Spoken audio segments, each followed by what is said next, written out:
राम जी और मेरा YouTube channel पर थारो बहुत बहुत स्वागत है। और आज मैं एक कहानी लेके आई हूँ कि सोच के दबंग रह जाए, आदमी सुने तो रोंगटे खड़े हो जाए। लेकिन एक उम्मीद और एक हिम्मत, उस महिला को सलाम करना पड़ेगा। और मान लो कि बाहर निकले तो चार बात सीखने के मिले, तो आज मैंने एक बात सीखने के लिए मिली है। बहुत ही हिम्मत आई है भी कैसा में भैया, तो मैं हूँ हिम्मत वाली कि एक लड़के ने शादी करके ससुराल में आवे और बहुत हंसी खुशी सू भाभी ससुराल ना अपना लिया और बहुत अच्छी लाइफ चल रहा है और दो बच्चे हो जावे। भी के बाद में देखो वक्त किस तरह करवट बदलता है। और एक एक से नहीं कि हमारे आसपास की काफ़ी आजकल लेडीजों में जानकारी होगी है। तो वह बता रही है कि इस हिसाब 55 लेडीज मैंने खुद ही मिली। तो एक बात बोली कि कर्म, पता नहीं किस कर्म में मैंने बुरे कर्म किए थे, लेकिन मैं अपने फर्ज से पीछे नहीं हटूंगी। और एक शादीशुदा लाइफ, बच्चों की लाइफ, हस्बैंड एक नया मूड आ जाता है। और भी के बाद में हस्बैंड को कहीं और संपर्क हो जावा है और दिन भर आदमी व्यस्त हो जाए। मतलब और कुछ आदमी ने नशा पता ही यहाँ को नशा पता बेरो भी गुन पड़ा है कि कर रखे। तो आपके परिवार में बहुत ही तनाव की स्थिति पैदा हो जाए है और आदमी तो परेशान करे है या अति परेशान करने से मन छोड़ के चली जाए। और वह अपना पूरा समस्त परिवार की इकलौती बेटी और इधर इकलौता बेटा है। ननद है दो या तीन हो सके, लेकिन दो तो वो न तो खर्चोते हैं न घर आ रहे हैं, ने बात करें तो लड़ाई झगड़ा और इस तरीका मारपीट स्टार्ट कर दे है कि जानवर हो।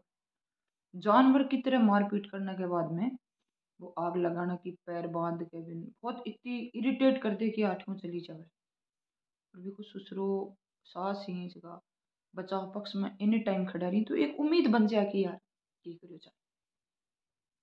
लास्ट में बात 3 साल हो जाए ही, 3 साढ़े 3 साल हो जाए बर्दाश्त। और घर वाला ने बतावे को नहीं कि अपना मायके में की बात बढ़ जाएगी।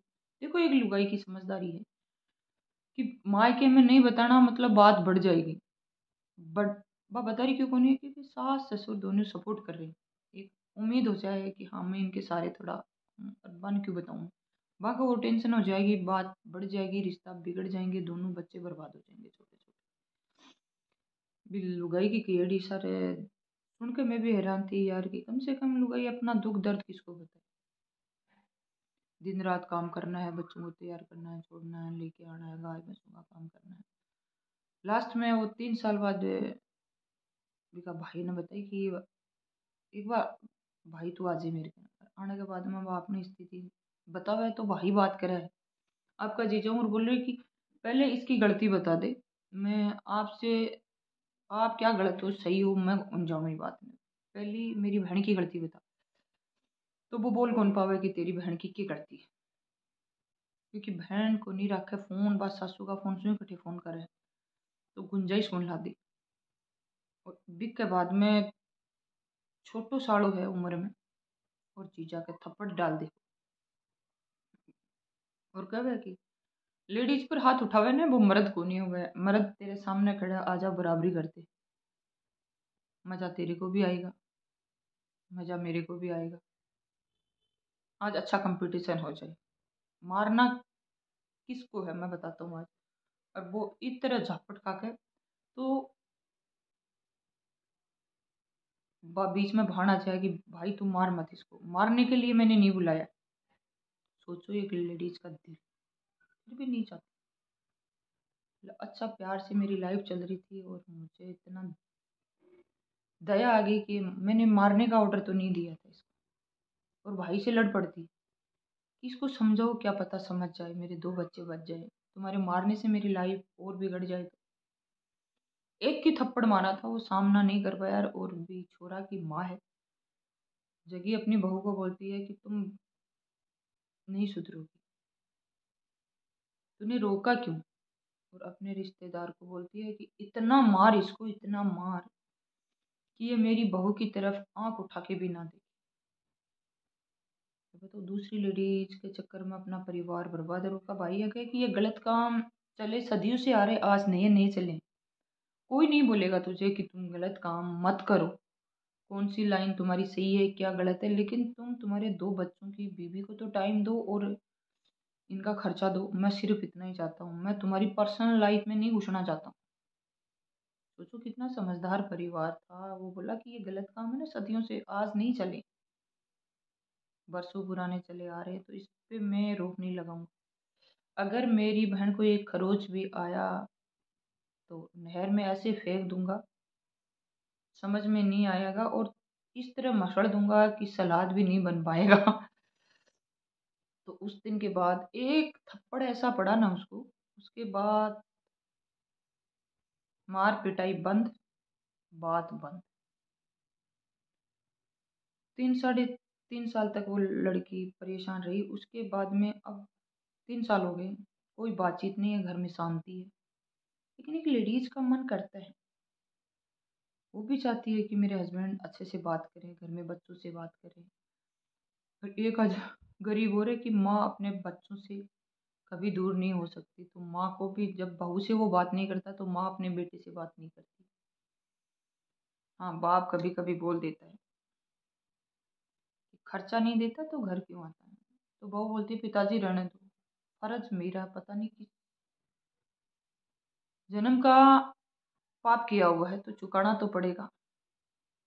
और जो मेरे साथ कर रहा है या कर रही है, ऊपर वाला से मैं रोज दुआ करती हूँ कि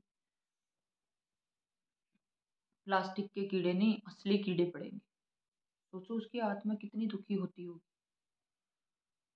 घर आता है कभी कभी और एक छोटे बच्चे से बातचीत करता है, क्योंकि वो थोड़ा छोटा है और वो सोचता है ना समझ है, और बड़े वाला सब देखता है कि क्या कर रहा है पापा, तो उसके सामने उससे कोई चीज बातचीत नहीं है। लेकिन एक बात बोलती है कि कभी मैंने मायके से हेल्प नहीं मांगी। तो जो परिवार में रिश्ता बेटा की वजह से भी टूट रहे हैं ना, हर जगह ये नहीं है कि बहुओं की वजह से टूट टूट रहे हैं, ये नहीं है कि बेटों की वजह से, कहीं ना कहीं कहीं लड़की जिम्मेदार है तो कहीं लड़का जिम्मेदार है।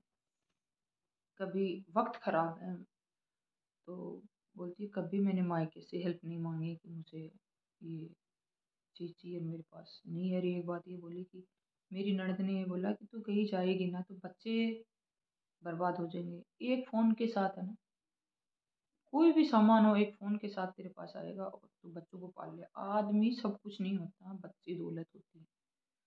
और आज भी बोलती है कि हम 3 माँ बेटो हैं, तो तीनों के लिए वो कपड़े लत्ते सब कुछ लेके आती।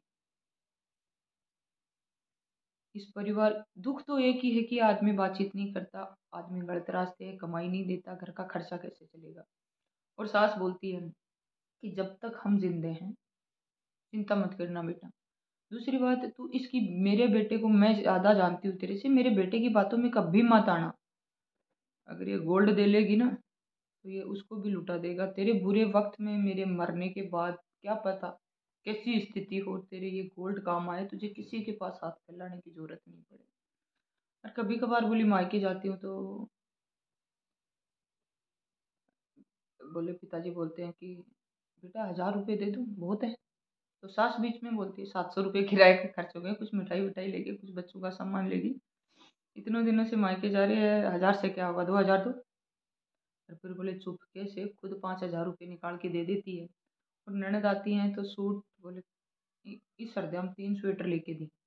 और मन ही होने लगे कि आज तक कोई सासू एक साथ 3 स्वेटर, बोली पिछली सर्दी हम 4 स्वेटर लेके दी, कि इसको फील ना हो कि हस्बैंड एक ला के देता है तो सास 3 ला के देती है। और बोली 4 4 5 5 सूट एक साथ ले लेती है कि जो अच्छा लगे वो सिला ले। और जो बेटी आती है तो बोलती है कि जो बहू के लिए सूट लिया वही पसंद किया तूने, तू अपने घर में जहाँ काम करती है ना वहाँ से बेटा अच्छे से अच्छा बना के मतलब मेरी बेटी की खुशी हो। ऐसे ही बहुत आग लगी। तो बेटी को नहीं, बहू को बेटी मान के वो इतना सम्मान करती है। और बोले कि मुझे ऐसा लगता है कि मैं घर में रहूं, कभी कभी मतलब प्राइवेट जॉब भी जाती है, कभी कहीं ज़रूरत होती है, तो बोली बच्चों की टेंशन नहीं रहती है। और सास बोली हमेशा जब से मैं इस घर में आई हूँ या मुझे जैसे फील होता है, कई बार बोली इतनी 1.5 साल तक मेंटली डिस्टर्ब रही, क्योंकि लेडीज दिल पे बहुत ले लेते हैं, आदमी इतना दिल पे नहीं लेता है। तो सास मेरा बड़ा गिलास दूध का रखती है, अपना छोटा रखती है। सारा काम मैं करती हूँ, लेकिन दूध का गिलास मेरी सास आज तक कितने साल हो गए, और मैं खुद को संभाला कि उठ, बच्चे भूखे, चिंता करके क्या करेगी, कौन आके पूछेगा। जब 3 साल में कोई आके आदमी नहीं पूछता, उस लेडीज के दिल पे क्या गुजरती है। लेकिन परिवार का सपोर्ट, शायद कुछ अच्छे कर्म किए होंगे, परिवार के सारे देखो जिंदगी कट रही है, पर बच्चों को आगे बढ़ाया जा रहा है। मतलब इतनी सी भी चीज की मुझे कोई दिक्कत नहीं है कि वो अपने बेटे का नहीं, पहले मेरा ख्याल रखते हैं। अपने बेटे से तो वो कभी बोलते पता नहीं ऊपर वाला किस जन्म का बदला लिया। और दुख है बहू से ज्यादा सास को होती है, लेकिन बोले हम ऐसे बैठ के बातचीत करते रहते हैं, जैसे हस्बैंड वाइफ बातचीत करते हैं, ऐसे सास बहू बातचीत करती रहती है। तो भगवान ऐसी सूझबूझ हर माता पिता को और एक बहू को दी है, वैसी सबको देनी चाहिए कि शायद घर बसा रहे थे, बच्चों का भविष्य नरक में नहीं जाए। एक पहला उदाहरण है मेरी नजर।